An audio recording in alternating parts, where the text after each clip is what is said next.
पिछले 12 घंटे के अंदर ईरान, अमेरिका, इजराइल से जुड़े सारे अपडेट्स मैं आपको बताऊंगा। मैं आपको बताऊंगा कैसे जंग के हालात के बीच ओमान में ईरान के विदेश मंत्री क्या चर्चाएं कर रहे हैं, हॉर्मूज को लेकर क्या प्लानिंग हो रही है, साथ ही कतर किस तरह से किसी तरह से अमेरिका और ईरान के बीच बातचीत शुरू करवाने की कोशिश कर रहा है ताकि जंग टल जाए। डोनाल्ड ट्रंप और सऊदी के क्राउन प्रिंस के बीच में क्या चर्चाएं हो रही है, और इजराइल और अमेरिका के जंगी जहाजों की संख्या कैसे बढ़ती जा रही है, खासकर हॉर्मूज में अमेरिका का aircraft carrier Abraham Lincoln Iran के बेहद करीब पहुंच चुका है, सिर्फ 150 मील की दूरी पर। ऐसे में अब आगे क्या हो सकता है, इसको लेकर हम चर्चाएं करेंगे। लेकिन देखिए, इस वक्त की जो सबसे बड़ी खबर है, अमेरिका ने एक बार फिर ईरान पर बड़ा हमला किया है। ईरान के 10 शहरों में धमाके हुए हैं। देखिए, जो खबरें हैं उसके मुताबिक बंदर अब्बास पे हमला किया गया है, सिरिक आइलैंड पर हमला किया गया है, यहां पे 4 से 5 धमाके हुए हैं। चाबार पोर्ट पर एक बार फिर निशाना बनाया गया है। हैदिंजान इलाके में धमाकों की आवाजें आ रही हैं। मशहर में 5 धमाके हुए हैं।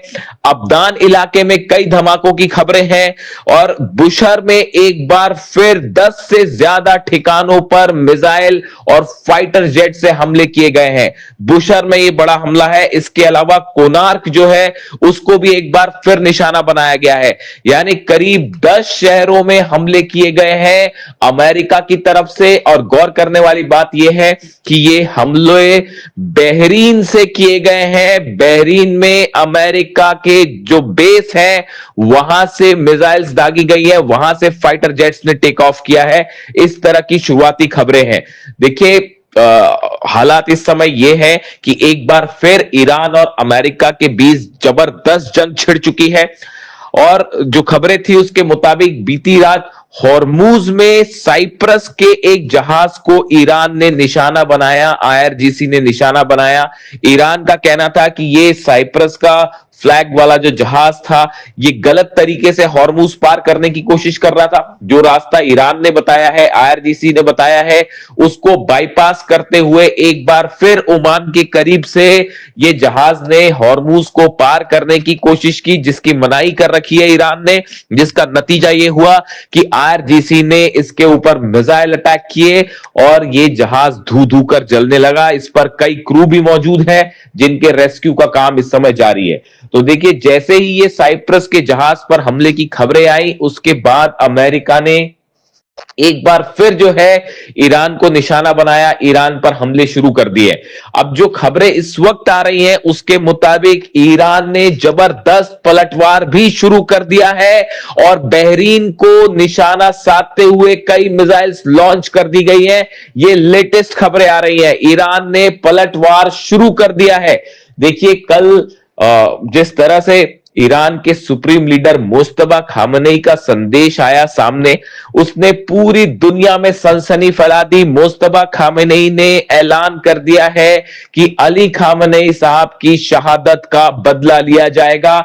ईरान में जिन लोगों को शहीद किया गया है उनके कत्ल का, उनके खून का बदला लिया जाएगा। सबकी नजरें इस बात पे थी कि मुस्तफा खामनेई की तरफ से क्या संदेश आएगा। देखिए, अली खामनेई साहब को सुपुर्द खाक करने के बाद जो है कल दुआओं का दौर पूरे ईरान में देखा गया। अगले कई दिनों तक जो है दुआओं का ये दौर चलता रहेगा। कई जगह सभाएं हुई।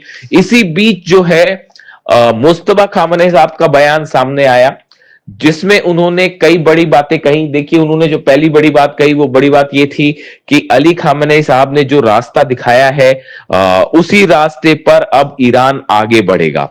उन्होंने कहा कि इमाम हुसैन ने हमें जो रास्ता दिखाया उस रास्ते पे हम आगे बढ़ेंगे, यानी उन्होंने इमाम हुसैन का भी जिक्र किया। और तीसरी बड़ी बात उन्होंने ये कही कि अली खामनेई साहब की शहादत का बदला ईरान मांग रहा है और मेरी कौम इस बदले को पूरा करेगी चाहे जो करना पड़े। देखिए ये बहुत बड़ा संदेश था, जिसके बाद पूरी दुनिया में जो है वो ये खबरें छा गई कि मुस्तफा खामेनी की तरफ से ये ऐलान हो गया है कि हम हत्यारों से बदला लेंगे। उन्होंने नाम नहीं लिया, लेकिन सीधा इशारा डोनाल्ड ट्रंप की तरफ था। डोनाल्ड ट्रंप जिस तरह से बार बार ये कह रहे हैं कि मेरे पे हमला हो सकता है और अगर मुझे कुछ हुआ तो मिसाइल दाग दी जाएंगी, इस तरह के बयान कल डोनाल्ड ट्रंप की तरफ से सामने आए। कई एक्सपर्ट्स का यह मानना है कि डोनाल्ड ट्रंप को अब हमले का खौफ सता रहा है, डोनाल्ड ट्रंप को हमले का डर लग रहा है। जिस तरह से करोड़ों लोग ईरान में सामने आए और उन्होंने मांग की अली खामेनी साहब के जनाजे के दौरान कि हत्यारों से बदला लिया जाए, उसके बाद अब मुस्तफा खामेनी का यह संदेश इस बात को बता रहा है कि किसी भी तरह की बातचीत, समझौता, उन चीजों से बात अब एक बार फिर बहुत आगे निकल चुकी है। और अब जो हमले हुए हैं 10 शहरों में, ये तीसरी बार हमला है एक हफ्ते के अंदर। देखिए खबरें ये भी सामने आई, हमने आपको पहले ही बताया था कि बुशर में जो पिछले हमले हुए, उन हमलों में इजराइल का हाथ था। ये बात अब खुलकर सामने आ गई है कि इजराइल की तरफ से बुशर में हमले किए गए, ऐसा कहना है ईरान का। लेकिन आज जो हमले हुए हैं, इन हमलों में अमेरिका के फाइटर जेट शामिल थे। अमेरिका का एयरक्राफ्ट कैरियर अब्राहम लिंकन जो है वो ईरान के करीब मौजूद है, ओमान की खाड़ी में है। करीब 19 डिस्ट्रॉयर्स ऐसे हैं, 19 जंगी जहाज ऐसे हैं अमेरिका के जो ओमान की खाड़ी के आसपास मौजूद हैं। इसी के साथ ही बड़ी संख्या में F-35 जेट्स का, F-16 जेट्स का मूवमेंट देखने को मिल रहा है। यानी ईरान को घेरने की तैयारी शुरू हो गई है बड़े स्तर पर। और यह भी बताया जा रहा है कि अमेरिका की कोशिश है कि इस बार अगर ईरान के खिलाफ बड़ा एक्शन होता है, जंग होती है, तो नेटो देशों को भी इसमें शामिल किया जाए। ये अपने आप में एक बड़ा डेवलपमेंट है। अमेरिका की कोशिश है कि नेटो को भी, जितने देश हैं उनको भी अमेरिका के खिलाफ जंग में शामिल किया जाए। एक अहम खबर से मैं आगे बढ़ना चाहूंगा। डोनाल्ड ट्रंप का बयान आपने देखा। डोनाल्ड ट्रंप के बड़े 2-3 रोचक बयान सामने आए हैं, जिसमें ऐसा लगता है मानो डोनाल्ड ट्रंप का खौफ और डर अब सबके सामने आना शुरू हो गया है। वो ये कह रहे हैं कि अगर मुझ पर हमला हुआ तो 1000 मिसाइल्स ईरान पर दाग दूंगा। ये बयान आपने कल सुना होगा कि उन्होंने सोशल मीडिया पर लिखा कि मैंने अमेरिका की सेना को आदेश दे रखा है कि अगर मेरे पे हमला होता है तो उसके बाद ईरान पर कैसे हमले किए जाएंगे, 1000 मिसाइल्स दाग दी जाएंगी, कई साल तक हमले किए जाएंगे, हम ईरान का नामो निशान मिटा देंगे। इस तरह की बातें उन्होंने की। तो बड़े सारे एक्सपर्ट्स जो एनालाइज करते हैं डोनाल्ड ट्रंप को, उनका कहना है, उनका ऐसा मानना है कि अब ये क्या डोनाल्ड ट्रंप का डर सामने आ रहा है, डोनाल्ड ट्रंप को खौफ है किसी चीज़ का। बताया जाता है मोसाद ने इनपुट दिया, जैसी खबरें चल रही थी कि मोसाद की तरफ से ये इनपुट आया और नेतन्याहू ने ये जानकारी दी डोनाल्ड ट्रंप को कि ईरान जो है वो हमला कर सकता है, डोनाल्ड ट्रंप को निशाना बना सकता है। उसके बाद इस तरह की तमाम बातें अमेरिका में भी उस पर चर्चाएं शुरू हो गई हैं। इन सब के बीच देखिए ईरान के, इसका जिक्र मैं फिर इसलिए कर रहा हूं, ईरान में IRGC के चीफ अहमद वाहिदी साहब का एक बयान सामने आया है इसी मामले से जुड़ा, डोनाल्ड ट्रंप के इस पूरे मामले से जुड़ा कि मेरी मौत हुई तो कोई नहीं बचेगा। पहले उन्होंने ये कहा, फिर अब ये 100 मिसाइल दाग दूंगा अगर मुझ पर हमला हुआ तो अहमद वाहिदी साहब ये कह रहे हैं, IRGC चीफ कह रहे हैं, seeking justice for those slain in the एलिज्ड US Israeli strike remains a legitimate and unforgettable demand. वो ये कह रहे हैं अमेरिका और इजराइल ने ईरान में जिन लोगों को शहीद किया है उनका बदला लेना एक लेजिटिमेट और अनफॉरगेटेबल डिमांड है। यानी हम कभी इस बात को नहीं भूलेंगे कि ईरान में जिन लोगों को शहीद किया गया उनकी शहादत को हम कभी नहीं भूलेंगे, और उनका बदला लेना पूरी तरह से वैधानिक और लेजिटिमेट डिमांड है। ये कौन कह रहा है? ये IRGC के चीफ कह रहे हैं। देखिए डोनाल्ड ट्रंप के इस खौफ का एनालिसिस कर रहे हैं हम। डोनाल्ड ट्रंप ये जो डर दिखा रहे हैं कि भाई कहीं मुझ पे हमला ना हो जाए, और अपना प्लेन बदलना पड़ गया उनको, और अपना रूट भी जो है बार बार बदलना पड़ गया उनको वापस जाते वक्त नेटो से। तो इसकी क्या वजह थी, ये इसके पीछे की हकीकत हम इसको एनालाइज कर रहे हैं। देखिए जो गुस्सा देखने को मिला अली खामेनी साहब की फ्यूनरल के दौरान, उनके जनाजे के दौरान, जो तस्वीरें, जो डिमांड, जो नारे सामने आए ईरान से, उसने दरअसल हकीकत ये है कि पूरे अमेरिका को हिला कर रख दिया। जब 9 करोड़ लोग एक साथ अगर बदले की मांग करें, सड़कों पर आंसुओं का जो है वो सैलाब था और हर आंसू में आक्रोश था और ये मांग हो रही थी कि बदला लो बदला लो। उसको देखकर, उस अली खामनेई साहब के जनाजे की तस्वीरें देखकर अमेरिका के बड़े बड़े एक्सपर्ट ये कहना शुरू कर चुके हैं कि अब ईरान किसी सूरत में ना यूरेनियम देगा ना न्यूक्लियर डील करेगा, चाहे डोनाल्ड ट्रंप अपना जो करना है कर ले। ये बात तय हो चुकी है। अली खामनेई साहब के जनाजे की तस्वीरें देखने के बाद, उसका गुस्सा देखने के बाद, ये तस्वीरें इन्होंने America, pentagon, CIA, Mossad, Israel सबको हिला कर रख दिया है और पूरी दुनिया इस बात को समझ चुकी है अब कि ईरान को न झुकाया जा सकता, न डराया जा सकता। और ईरान तो अब मूड में ही नहीं है इस बात को लेकर कि यूरेनियम को लेकर कोई डील की जाए और न्यूक्लियर निगोशिएशंस किए जाएं या फिर किसी तरह का कोई समझौता हो। भूल जाइए उस बात को। वो उस आक्रोश में बह गया, ये जो MOU था वो बह गया, वो अंडरस्टैंडिंग्स जो वाली बातें थी वो सब खत्म हो गई उन आंसुओं के सैलाब में जो अली खामनेई साहब के जनाजे में देखने को मिली। तो अब देखिए ये अहमद वाहिदी साहब का बयान देखिए। पहली बात वो कह रहे हैं कि जो शहीद हुए हैं ईरान में उनका बदला लेना जो है वो एकदम लेजिटिमेट होगा और अनफॉरगेटेबल होगा, हम भूलेंगे नहीं। वो ये भी कह रहे हैं कि खामनेई साहब की शहादत ने पूरे ईरान को एकजुट कर लिया है। ये जो बयान है अहमद वाहिदी साहब के, ये बता रहे हैं कि अगला जंग में क्या होने वाला है और ये जो चर्चाएं चल रही हैं फिर से बैकडोर से किसी तरह से, हकीकत यह है साहब अमेरिका की अब हालत नहीं है ईरान से जंग करने की। ये आप दुनिया भर के एक्सपर्ट्स से बात करके देख लीजिए। जहां तक जो मेरी समझ कह रही है, अमेरिका अगर इस पोजीशन में जब भी होता है ना कि अपने दुश्मन को हमला करके खत्म कर दे, तो वो हमला करके खत्म कर देता है, पूछता नहीं है। उसको पता था कि सद्दाम मुकाबला नहीं कर पाएंगे तो सद्दाम पे हमला कर दिया, स्ट्राइक, चाहे जो कारण बता दिया। ईरान पे ये संभव नहीं है। 2 दिन हमला करने के बाद डोनाल्ड ट्रंप क्यों रुक गए? कर देते स्ट्राइक, इजराइल कर देता स्ट्राइक, आप क्यों रुक गए? इसलिए रुक गए ना कि वो आप 80 मार रहे थे, वो 85 मार रहा था मिसाइल्स। आपने 190 हमले किए, उसने 195 हमले कर दिए अलग अलग जगह पर। और अभी तो सिर्फ 3-4 ही देश जल रहे थे, बहरीन, कुवैत, जॉर्डन, और यही हमले हो रहे थे कतर में। सऊदी, UAE तक तो बात पहुंची नहीं थी, इजराइल तक तो बात पहुंची नहीं थी, और अब तो पता नहीं कहां कहां किस किस रेंज की मिसाइल से बात पहुंच जाए।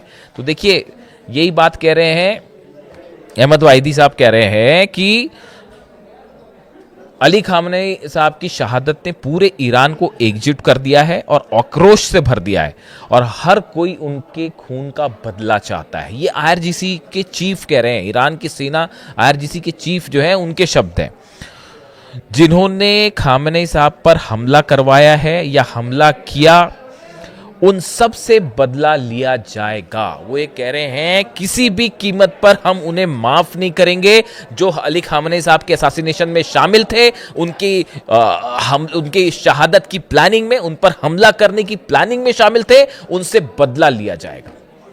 शायद यही वजह है, अहमद वाहिदी के होने का मतलब यह है, वो शख्स जिसकी वजह से अमेरिका और इजराइल की फोर्सेस आज घुटने पे है, वो शख्स जिसकी वजह से डील में आज ईरान का अपर हैंड है, वो शख्स जिसकी वजह से हॉर्मुज में लाख कोशिश करने के बाद आप देख लीजिए 4 महीने से क्या कर पाई अमेरिका की नेवी, बताइए मुझे। मेरे को इस तरह के कई बार कमेंट्स आते हैं, मेरे ऊपर आरोप लगते हैं कि भाई आप जो है वो फेवर कर रहे हो ईरान का, या आप इस तरह की, कई बार मेरे पे कुछ दर्शकों के कमेंट होते हैं।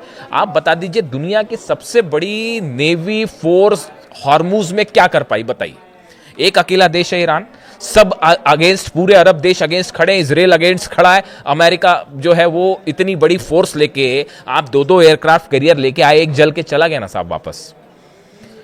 क्या कर पाए आप? हॉर्मुज में क्या बिगाड़ पाए ईरान का, बताइए। आज भी ये हालात है कि जब ईरान का मन होता है वो जहाजों को ठोकता है। देखे ना कैसे दुबई का UAE का जहाज ठोका और कैसे सऊदी का जहाज ठोका।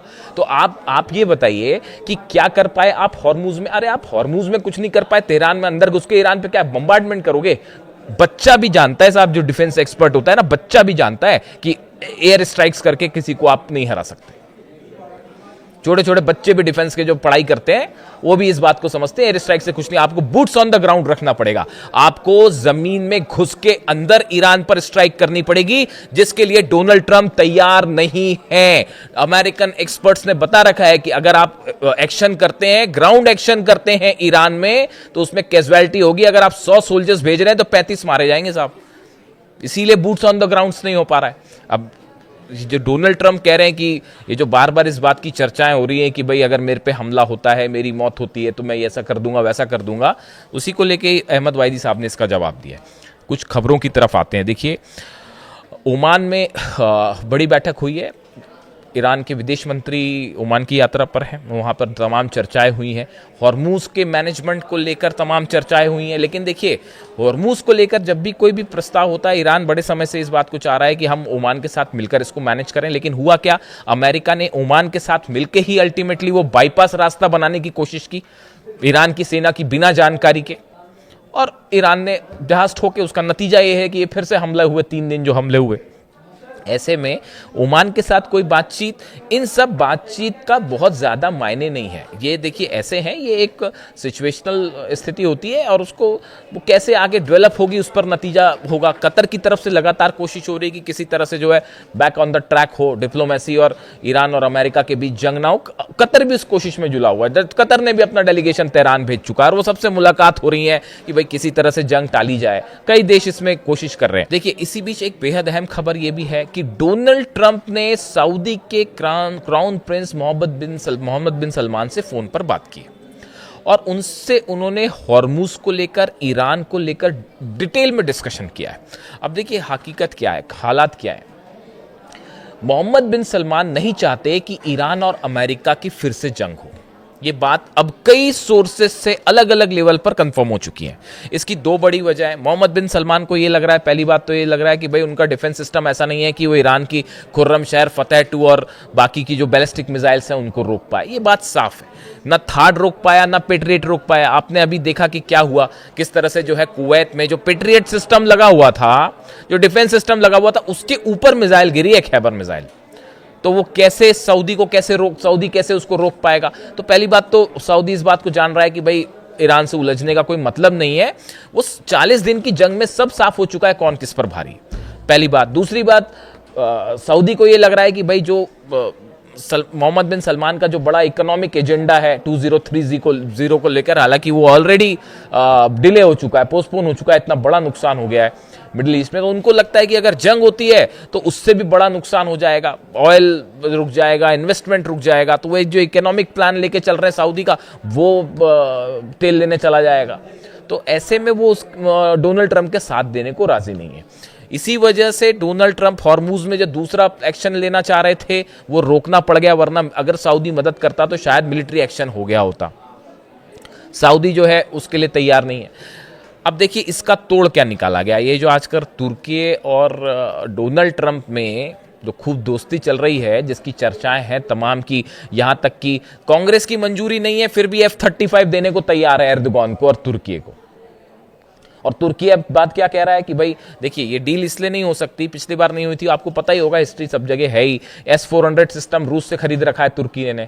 तो अमेरिका कांग्रेस का ये रूल है कि भाई जो उसने S-400 सिस्टम जिस देश ने खरीद रखा है रूस से, हम उसको F-35 नहीं देंगे, ये शर्त होती है। इसीलिए तुर्की को अभी तक F-35 नहीं मिला, क्योंकि वो जो है उन्होंने S-400 रूस से ले रखा है। तो अब एक नई सिचुएशन खड़ी हो गई है। तुर्की ने अपील की है पुतिन से और रशिया से, वो ये चाहते हैं कि हम अपना S-400 जो है वो यूएई को भेज दें। यूएई एक अलग परेशान देश, उनको ये लग रहा है कि भाई किसी तरह से जो है हमको डिफेंस सिस्टम मिल जाए, वरना जो है उनकी सबसे बड़ी चिंता यह है यूएई की कि फिर से जब दुबई और अबू धाबी पर मिसाइल्स गिरेंगी तो उसे कैसे रोका जाए, वो अलग परेशानी है। इसलिए वो तमाम जगह जो है वो डील करते फिर रहे हैं कि भाई कहीं जो है वो ईरान की मिसाइलों से रक्षा करने के लिए हमें डिफेंस सिस्टम मिल जाए, वो उस कोशिश में लगे हैं। तो अब ये एक नई चर्चा शुरू हो गई कि क्या तुर्की अपना S-400 जो है वो यूएई को देने जा रहा है। ऐसी सूरत में S-400 की जो टेक्नोलॉजी है, इसको लेकर रूस हमेशा से सतर्क रहता है कि ये टेक्नोलॉजी जो है S-400 की, ये किसी नेटो कंट्री के हाथ में ना जाए, यानी खासतौर पर अमेरिका के पास ना जाए। हालांकि ये कहा नहीं जा सकता कि चली गई है या नहीं गई है, लेकिन फिर भी तो ऐसे हालात में अब देखिए कोशिश जो तुर्की को पास लाने की कोशिश है डोनाल्ड ट्रंप की, ये सऊदी का काट है असल में। देखिए डोनाल्ड ट्रंप इस बात को समझ चुके हैं कि मोहम्मद बिन सलमान या फिर सऊदी अरब जो है या अरब देश अब उस तरह से अमेरिका के साथ नहीं खड़े हो पाएंगे जैसे पहले खड़े थे। पैसा देना एक अलग बात होती है साहब, जंग करना एक अलग बात होती है, तो वो नहीं होंगे। इसीलिए इस पूरे क्षेत्र में एक नए मजबूत सहयोगी के रूप में एर्दोगान को देख रहे हैं और तुर्की को देख रहे हैं। ये सऊदी का प्रभाव कम करने की कोशिश है, लेकिन समस्या ये है कि जब ईरान से जंग की बात होगी तो सऊदी का रोल हमेशा अहम होगा और मोहम्मद बिन सलमान उसके लिए राजी नहीं है। तो अब ट्रंप ने फिर बात की है कि हॉर्मुज को लेकर क्या किया जाए। इस तरह की जो खबरें सामने आई कि अमेरिका का ये कहना है कि हम बात तभी करेंगे जब ईरान इस बात की गारंटी दे कि हॉर्मुज पूरी तरह से खुला रहेगा। अरे माय डियर फ्रेंड, वो तो पहले ही खुला हुआ था। ईरान ने कब बंद किया था हॉर्मुज? वो तो पहले से खुला हुआ था। अपनी ब्लॉकेट्स और 17 वॉरशिप लेकर तो आप वहां पर पहुंचे थे। मतलब इसीलिए देखिए कहा जाता, मैं कई बार कहता हूं अमेरिका में, मैं सुनता कई लोगों को, तो ये कहते हैं कि भाई how not to do a foreign policy, ये उसका परफेक्ट एग्जाम्पल है। डोनाल्ड ट्रंप ने और अमेरिका ने वो एग्जाम्पल पेश किया है कि विदेश नीति कैसे ना की जाए, how not to do a foreign policy, this is the perfect example. वो पहले से हॉर्मुज खुला था, उसको बंद करवा दिया, अब हाथ पैर जोड़ रहे हैं कि साहब इसको खोल दो, इसको खोल दो, इसको खोल दो, क्योंकि रूस का ऑयल जल रहा है, उस पर नजर रखिए आप। वो अलग से मैं बात करूंगा रूस, चीन और ईरान की, तीनों के ईरान के एटमी प्रोग्राम को लेकर बड़े डेवलपमेंट है रशिया चाइना के बीच में। तो सिर्फ डोनाल्ड ट्रंप अपनी प्लानिंग नहीं कर रहे, रूस चीन भी बड़ी मजबूत प्लानिंग में है, उस पर अलग बात करेंगे। तो अभी हालात ये है कि सलमान से बात की है, मोहम्मद बिन सलमान से जो है ट्रंप ने बात की है। हॉर्मुज को लेकर भी अमेरिका कुछ नहीं कर पा रहा। बिना ईरान की परमिशन के हॉर्मुज नहीं खुल सकता, जंग का कोई नतीजा होगा नहीं। ऐसे सूरत में हॉर्मुज फिर से बंद होना तय है। रूस का ऑयल ऑलरेडी जल रहा है, 112 से 13 ऑयल रिफाइनरीज और ऑयल ठिकानों पर हमले हो चुके हैं, तेल की कमी है। ऐसे में अगर ईरान पूरी तरह से हॉर्मुज बंद कर दे, हो गया काम। तो फिर अब उसके लिए भी डोनाल्ड ट्रंप तैयार नहीं है, इसीलिए हमले रोके गए ईरान पर। 3 दिन ये हमले जो चले और रोके गए। और देखिए एक बात और, ये बात भी अब साफ हो चुकी है, जो तीसरा मैं आपको कह रहा था पिछले वीडियो में, मैंने आपको बताया था जिसमें मैंने रेडिएशन वाली बात की थी कि जो तीसरे हमले हुए, तीसरे दिन जो हमले हुए, सेंटकॉम ने कह दिया साहब हमले नहीं किए, अमेरिका ने कह दिया हमले नहीं किए। तो हुए कैसे हमले? यही शक मैं जता रहा था बार बार आपको कि इजराइल के फाइटर जेट्स भी इसमें शामिल थे। जो हमले अमेरिका की तरफ से हो रहे थे, इजराइल का उसमें नाम नहीं था, लेकिन इजराइल के फाइटर जेट्स उसमें शामिल थे। और तीसरे दिन शायद ये बात हुई कि कोऑर्डिनेशन की कुछ कमी हुई और इजराइल ने अपने हमले जारी रख दिए और वो 3 जगह धमाके हो गए और ये बात साफ हो गई। इसलिए ईरान ने ये कहा है, अब ईरान ने साफ ऐलान कर दिया है कि अब हमला कोई भी करे हम पे, चाहे अमेरिका हमला करे, चाहे कोई अरब देश हमला करे, नतीजा ये होगा कि साहब इजराइल पर तो हम हमला जरूर करेंगे। ये ईरान का ऐलान हो गया है कि अब हमला हम पे कोई भी करेगा, चाहे डोनाल्ड ट्रंप करवाए, चाहे सऊदी करवाए, चाहे यूएई करवाए या कोई अरब देश करवाए, अगर ईरान पर हमला होता है, स्ट्राइक होती है, तो our first target will be Israel. हम इजराइल पर हमला जरूर करेंगे। तो वो जो एक कॉन्स्पिरेसी थी वो सामने आ गई है। और बुशर पर जो आखिरी दिन हमले हुए हैं, बुशर के कोर प्लांट से बड़े कुछ मीटर की दूरी पर ही मिसाइल्स गिरी हैं। इसने इजराइल, इस एक्शन ने रूस को खास तौर पर अलर्ट कर दिया है। बताया जा रहा है कि पुतिन ने खुद बात की है ईरान के बड़े अधिकारियों के साथ कि अगर बुशर के प्लांट से रेडिएशन हो गया तो उसका क्या होगा और उसे कैसे रोका जाए, इसको लेकर चर्चाएं शुरू हो गई हैं। यानी माना जा रहा है कि बुशर प्लांट निशाने पे, देखिए नतांज, फोर्दो, इस्फहान से अब रेडिएशन नहीं होगा। वहां तो जो कुछ है मलबे के नीचे साहब, अब उस पर कुछ नहीं होगा हमला, वहां से रेडिएशन नहीं होगा। रेडिएशन होगा इस बुशर के प्लांट से, जहां पर 2 न्यूक्लियर रिएक्टर्स इस समय काम कर रहे हैं और सेंट्रीफ्यूजेस लगे हैं। वो मिसाइल अगर उस दिन गिर गई होती उस बुशर के ऊपर, प्लांट के ऊपर, तबाही मच गई होती, तबाही। इसको लेकर रूस की तरफ से बड़े अलर्ट हैं, प्लान तैयार हैं। तो इन हालात में दोनों तरफ से बड़ी जंग की तैयारी है। ईरान की तरफ से बताया जा रहा है, जो धमकी आई कि 1000 मिसाइल दाग देंगे, उसके बाद ऐसी भी खबरें हैं ईरान से कि ईरान ने अपनी 1000 मिसाइल्स रेडी कर ली हैं। यानी अमेरिका की 1000 मिसाइल वर्सेस ईरान की 1000 मिसाइल्स। इससे जुड़ा जो भी अपडेट होगा आप तक पहुंचाऊंगा। वीडियो कैसा लगा जरूर बताइए। Thank you so much.